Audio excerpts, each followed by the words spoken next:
Ever pondered what makes some men so intolerant of women's independence and success? At the heart of this question lie certain traits that are often masked by charisma and charm. Let's delve into the world of narcissistic men and unmask these traits.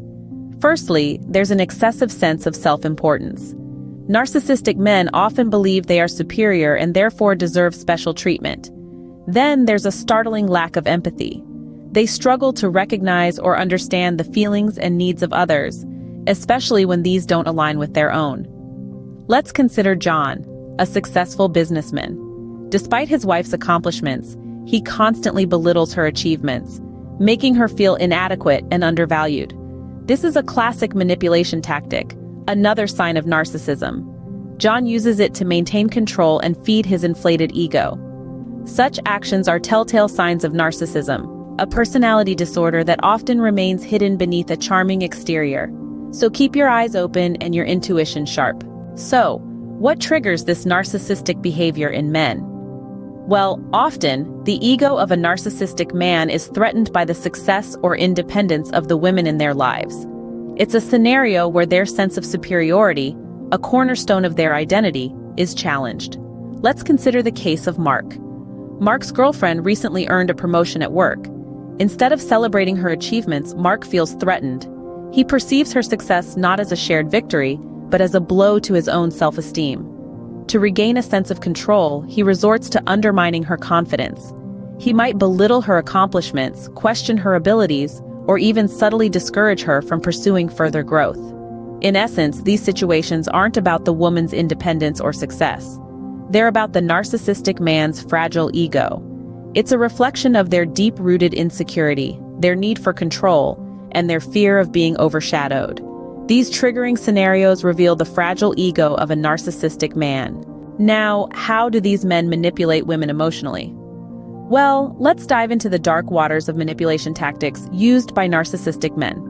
A common tool in their arsenal is gaslighting, a psychological trick that makes you question your perceptions and even your own memory. Imagine a man named Chris.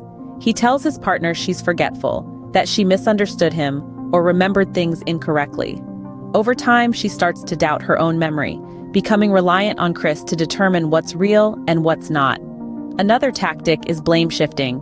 In this scenario, Chris refuses to accept responsibility for his actions. Instead, he turns the tables, making his partner feel as though she's at fault. It's a classic move to maintain control and avoid accountability. Then there's the silent treatment. This is a form of emotional abandonment where Chris withdraws affection or communication as a form of punishment. It's a way to inflict pain without physical harm, leaving his partner feeling isolated and desperate for his approval. These tactics are not just cruel, they're also incredibly damaging, leaving lasting scars on a person's mental and emotional well-being. But here's the silver lining. Once you recognize these tactics, you're already on the path to regaining control. Recognizing these tactics is the first step to breaking free from the narcissist's control. But what can women do to protect themselves from narcissistic behavior? Let's take a leaf from Linda's book. Linda was once entwined in a narcissistic relationship, but she found the strength to break free. How did she do it? Well, it started with setting boundaries. She realized that it was okay, absolutely okay, to say no, to demand respect, and to expect equal treatment. She communicated her needs clearly and stood her ground when they were not met. Then, Linda reached out for support. She confided in friends, sought professional help, and joined a support group. It was a lifeline, a reminder that she was not alone, and that she did not have to navigate this journey by herself. But perhaps most importantly, Linda prioritized self-care. She made time for herself, for activities that she loved, for quiet moments of reflection, for rest. She learned to listen to her body, to her mind, to her heart. She began to understand that self-care wasn't selfish. It was necessary. It was healing. And you know what?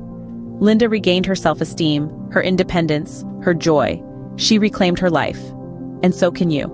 You have the power to protect yourself, to nurture your well-being, to seek and demand respect. Remember, your worth is not defined by a narcissist's perception. Stand your ground, seek help, and always prioritize your mental health.